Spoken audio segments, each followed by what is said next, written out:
Bismillahirrahmanirrahim. Assalamualaikum warahmatullahi wabarakatuh. Kalau ada pertanyaan,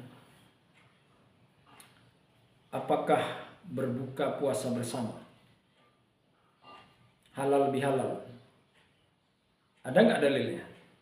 Dalil berbuka puasa bersama dan halal bihalal di Al-Quran, di hadis, ada nggak Rasulullah mencontohkan?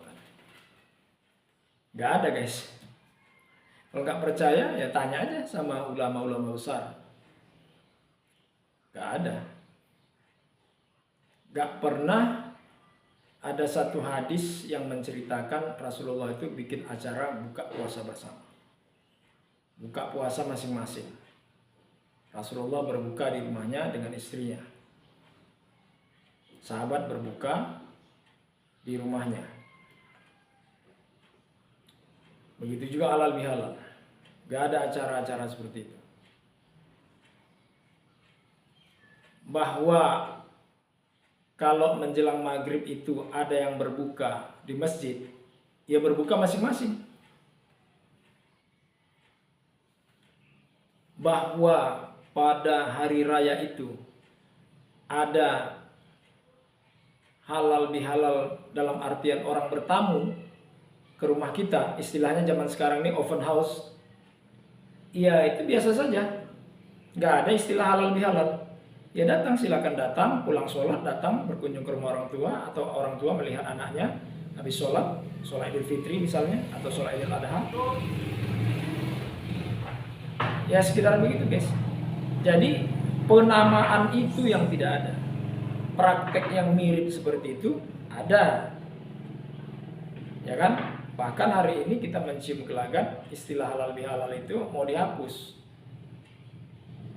mau diganti dengan istilah open house, ya kan? Jadi bahasa Inggris itu lebih bagus dari bahasa Arab mungkin menurut dia, ya kan? Nah, mungkin dia kelihatan lebih keren, lebih hebat kalau pakai bahasa Inggris, ya.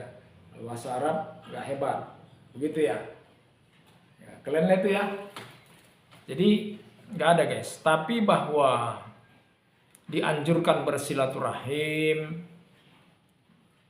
lalu kemudian membuat instrumen Ramadan menjadi wadah untuk berjumpa, untuk supaya memudahkan kita sholat maghrib, sehingga kemudian sebelum sholat maghrib kita berbuka. Diorganisir berbukanya. Ada tukang masaknya, ada tukang penghidangnya, ada tukang halo-halonya yang bawa acara, ada acara berdoanya, bahkan sekarang ada acara berbuka puasa bersama itu didahului dengan tausiah. Ya mana ada di zaman Rasul begitu? Gak ada. Itu cara-cara seperti itu tidak terkait langsung dengan ibadah. Itu kan lebih bersifat nilai-nilai sosial. Poin silaturahminya ada, poin berbukanya ada, poin tausiahnya ada, poin beribadah untuk menuju sholat maghribnya ada. Ketika Idul Fitri dianjurkan kita bersilaturahim, dianjurkan kita saling bermaaf-maafan, walau bukan harus bermaaf-maafan, itu bukan harus Idul Fitri ya. Kapan saja kalau kita bersalah ya minta maaf lah. Orang tidak mau memaafkan ya itu soal lain. Ya kalau Anda ambil handphone dia seharga 10 juta, Anda minta maaf, kan Anda kebangetan. Bagaimana dia mau memaafkan itu? Balikkan dulu barangnya, baru mungkin dimaafkan. Artinya mungkin dia tidak lagi melaporkan Anda ke polisi. Kalau dia laporkan, ya Anda harus jalanilah proses hukum itu. Kalau dia memaafkan, mungkin itu lebih baik. Tapi benarkah itu lebih baik? Artinya apakah itu tidak menjadikan munculnya presiden buruk, hal-hal yang buruk ke depan? Dia itu pemaaf, aku akan coba curi lagi barang yang lain. Mudah-mudahan kalau nggak ketahuan, kan nggak perlu minta maaf, nggak perlu mengembalikan. Ini kan berbahaya, ya kan, guys? Jadi kata Rasulullah, kalau kamu ingin panjang umur dan murah rezeki, perbanyaklah silaturahmi. Panjang umur, murah rezeki. Coba secara ilmiah sosial kita bedah. Panjang umur lewat silaturahmi. Apa ya Allah memanjang umur kita dengan perbanyak silaturahmi? Hampir semua orang silaturahim. Iya kan? Apakah itu semua sudah dipanjangkan umurnya? Kalau jawaban yang tidak pasti, ya boleh jadi tidak. Jangan-jangan memang karena itu dia umurnya jadi 90.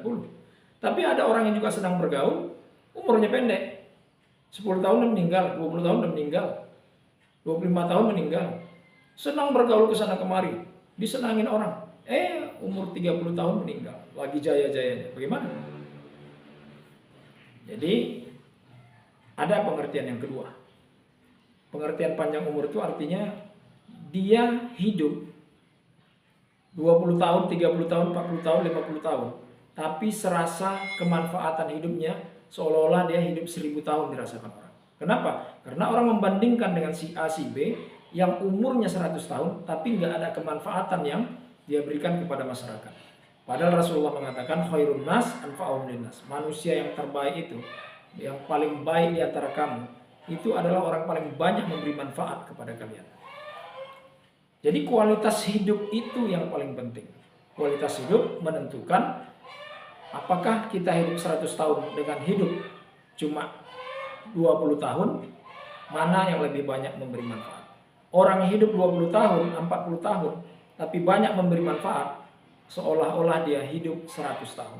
Tapi orang yang hidup 100 tahun, tapi orang tidak merasakan kemanfaatannya di rumah aja, atau misalnya ada persoalan masyarakat dia tidak ikut nimbrung untuk menyelesaikannya dan lain sebagainya, maka orang merasa ya dia pun bergaul jarang, sehingga orang merasa ya baru 2-3 hari aja dia ada di sini. Tapi kalau orang yang selalu bermasyarakat, memberi kemanfaatan, kemaslahatan, 1 hari dia hadir di masyarakat dirasakan orang manfaatnya seperti sudah 10 tahun. Kenapa? Karena kalau dihitung-hitung memang baru 10 tahun orang mampu melakukan ini, tapi dia mampu melakukannya selama 1 hari. Ya guys? Nah, jadi Anda harus paham tentang itu. Jadi kalau cerita tentang dalil, nggak ada guys. Kalau salah saya, ya insya Allah mudah-mudahan tolong berikan informasi pada saya. Barangkali saya harus membaca bukunya. Semoga itu menambah ilmu pengetahuan dan wawasan saya.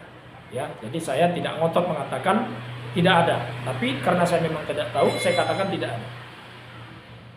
Saya katakan tidak ada, karena memang saya tidak tahu. Tapi kalau memang ada, tolong beritahu saya. Demikian guys, semoga bermanfaat. Nasrun minallahi wa fathun qarib wa basyiril mu'minin. Assalamualaikum warahmatullahi wabarakatuh. Oke guys, lebaran kita ya.